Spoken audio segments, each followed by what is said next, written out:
আল্লাহর এক বান্দা ছিল নামাজের সিজদায়।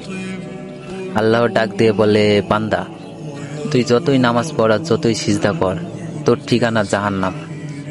এ কথা শুনে বান্দাটি বলতেছে, আলহামদুলিল্লাহ। আল্লাহ বলে, এই বান্দা, জাহান্নামের কথা শুনে কেউ আলহামদুলিল্লাহ কয়? বান্দা বলে, আল্লাহ, জাহান্নামের মালিকও তুমি, জান্নাতের মালিকও তুমি।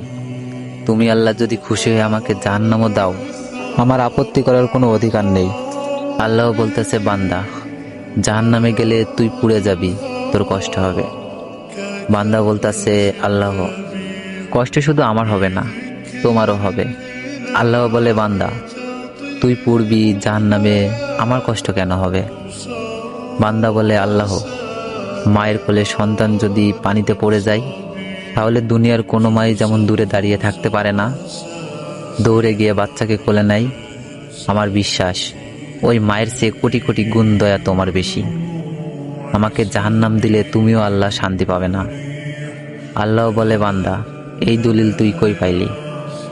বান্দা বলে, আল্লাহ, আমাদের জাতির পিতা ইব্রাহিম আলাইহিসসালাম তোমার প্রেম বুকে নিয়ে যখন নমরুদের চুলায় পড়ে গেল, তার আগেই তুমি বলে দিলে। আমার দিকে তাকিয়ে দেখো, আমার কলেজা ভরে শুধু তুমি আছো, আর অন্য কারো জায়গা নাই। আল্লাহ বলে, বান্দা, আমার প্রেমের ভক্তি নিয়ে যদি কেউ জাহান্নামেও যায়, আমি জাহান্নামকেও জান্নাত বানিয়ে দিব। সুবহানাল্লাহ।